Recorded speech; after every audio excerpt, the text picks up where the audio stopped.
2020 Subaru WRX review happiness on the cheap. As much as I love spending time with tech-rich dream machines, more often than not, I like my cars to be simple. I just want to get in and go without having to fuss with driver profiles or sports settings or anything like that. I just want simple, honest fun. And for that, it's tough to beat the Subaru WRX. For 2020, the WRX gets a new Series White Special Edition, which is what I'm testing here. Only 500 of these versions will be sold in the US, all of which feature upgraded suspension components, ceramic white paint, black badges, and some pretty awesome matte bronze wheels. At its heart, the WRX is a point-and-shoot car. The turbocharged 2.0-liter Boxer 4 puts out enough power for backroad shenanigans, 268 horsepower and 258 pound-feet of torque, but it's not so much that the car ever feels hard to manage. The turbocharger delivers 15.9 psi of maximum boost, and I love being able to just dig into the throttle in second or third gear on my favorite twisty road to unleash the torque, accented by the distant PSSSH of the blow-off valve. The WRX's steering is lovely, with a quick ratio and plenty of feedback. In a world where sports car steering is growing increasingly numb, this is a welcome thing. Combine this with a sophisticated all-wheel drive system and Dunlop Sport Max summer tires and the WRX is definitely easy to drive on winding roads. The chassis is nicely sorted, settling down quickly after sharp pavement undulations. Yes, the upgraded suspension is stiff, but Bilstein shocks do their damping work relatively well. The 6-speed manual transmission is also a joy, with short throws and crisp action.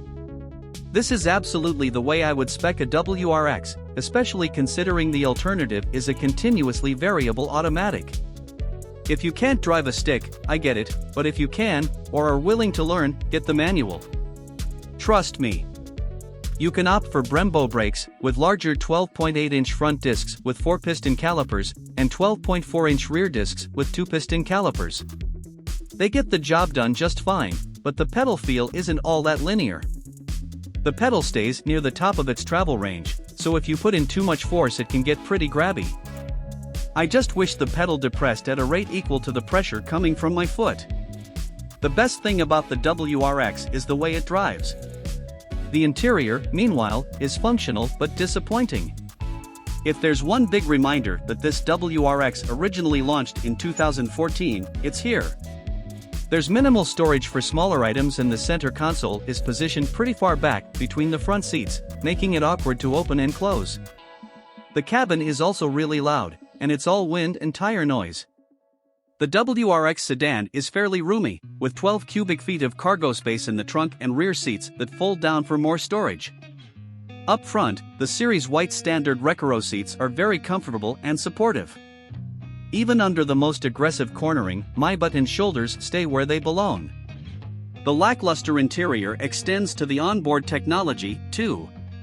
The WRX comes standard with a 6.5-inch touchscreen running Subaru's Starlink infotainment system, but my tester has the slightly less dinky 7-inch screen. Apple CarPlay and Android Auto are standard, but you have to step up to the top WRX Limited trim to get native navigation. Starlink is easy to use, but CarPlay is better. Charging ports inside the car are adequate, with a 12-volt outlet up front, another in the center console and 2 USB-A outlets.